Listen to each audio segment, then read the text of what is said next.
Now, let's talk about now that we've talked about NARF into it, let's explore Amazon FBA and what it looks like in Canada. So again, it's a simpler process for the fulfillment side of things. This is where you're going to win, but it's also going to help you stand out to customers in different ways that NARF can't. Fulfillment by Amazon or FBA, obviously, as we all know, is a service that allows Amazon sellers to store their products in Amazon's fulfillment centers in Canada. That's what we're talking about today. And Amazon takes care of the order fulfillment, including picking, packing, and shipping. So nothing that is coming from a different country. It's in one of Amazon's vast amounts of fulfillment centers up in Canada. And again, 90% going back to earlier statistics, 90% of Canadians live within 150 miles of the US border. So you're talking about that lower part of the Canadian country demographic geography, if you will, or where most people are going to be located. Let's look at the pros and cons of obviously going through Canada FBA. And the statistic, I'm not glazing over it, but it's something that also is open and we can share it from Amazon's global sales team, is that according to Amazon, this is a big light bulb if you're selling in NARF right now and looking to get into Amazon FBA, or maybe this is something that you're thinking, how successful will I be? Well, according to Amazon's statistics, global sales teams tout that sellers see an again, it was a 4x in 2022, 2023. Now it's an 8x lift on average when they see switch of sellers who switch from NARF program, if they're fulfilling and selling via NARF, to Amazon FBA in Canada. So it's such a great, if you're looking at if growth for my brand is on the docket, which it should be, but if finding different ways to pull these levers for growth is on the docket for your brand, for your agency, for some product that you're looking for different ways of how do we get more margin to our bottom line. This is it. This is the big indicator of what is going to be successful for a lot of different brands who are seeing incremental success, or at least seeing those certain small sales or a couple sales or even a decent amount of sales through NARF as you're automatically enrolled and you're getting fulfilled. This is a good indicator that if you can 8x that number, that's a good number to kind of base your growth and your revenue on here moving forward. So a really cool statistic that I like to share with all of our sellers who are coming into our ecosystem when they're talking about how, what's the benefits of growing in Canada. Obviously, efficient order fulfillment. FBA streamlines the entire fulfillment process from storing your products in their warehouses to packing and shipping their orders.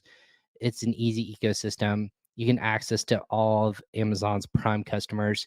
Obviously, it's Prime fulfillment customers who pay the yearly fee of, I think I want to say it was 130 US dollars last time I looked, but that price has changed so often. I don't know what it is right now, but if you have Prime eligible customer in Canada, they can see those products and get the benefits of the quicker shipping, the prices if you have a special deals or coupons like on Prime Day or in Q4 you have Prime specific pricing. You have a lot of more customers who are going to convert with you instead of a non FBA or a non Prime fulfilled product. So, again, seeking fast shipment is a big benefit for a lot of sellers who are Prime in Canada. You also have reliable customer service that I don't need to tout about, but I will again. The benefit of it is the handling the customer inquiries or returns and any issues related to orders. Amazon helps handle that, providing another high level ecosystem of customer service for your brand. And then obviously organic rank. This is something that doesn't get talked about, but I like to make people aware of.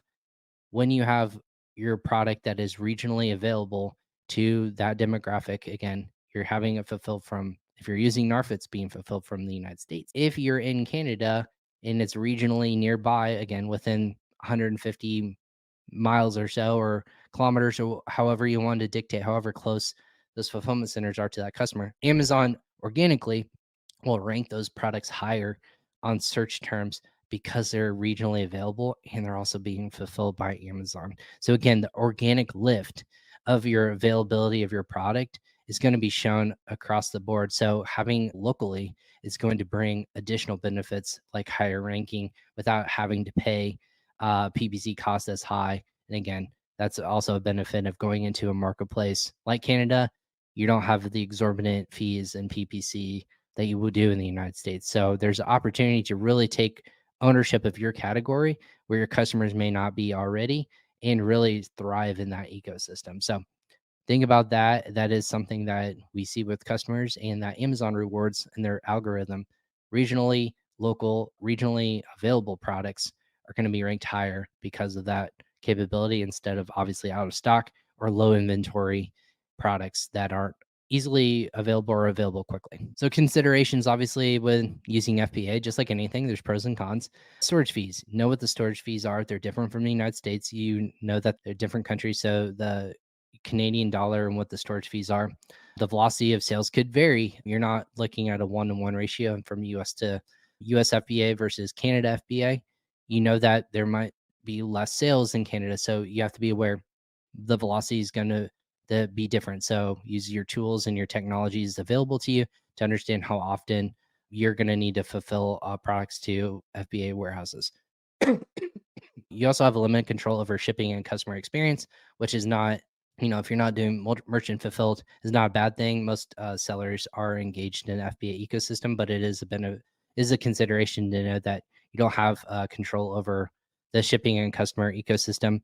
It's not being pulled from one bulk area. You have to manage two.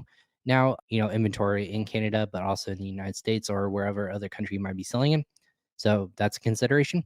Potential competition with other FBA sellers. Again, just knowing that competition exists everywhere. Just know that there might be people's, just like in the United States, there's a consideration to understand your competition and how they're fulfilling, if they are fulfilling with FBA or if they're not. This is something that they might have an advantage over you if you're not selling via Canada. The demand for your product may be lower. Know your customer. Obviously, with product demand tool or product compliance tool, the tools within Amazon, they have a lot of new, where people are searching for their keyword search terms, as well as other terms and what numbers of your competition and what potential there might be for those markets. Those tools are popping up more and more, and they're available.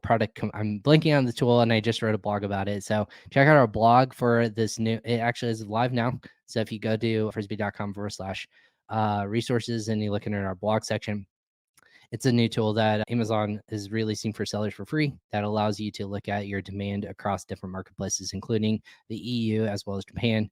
My little plug for our blog that just got released yesterday. So check out that and look and see what the demand for your products would be in different countries. So know before you start selling.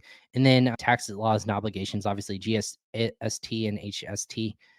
The threshold is about 30,000 in sales, and before you have to start worrying about that. But once you get to that seller obligation, you will have to start to pay for taxes in Canada or Mexico, but Canada specifically for this exercise. Obviously, fulfillment by fees within Canada.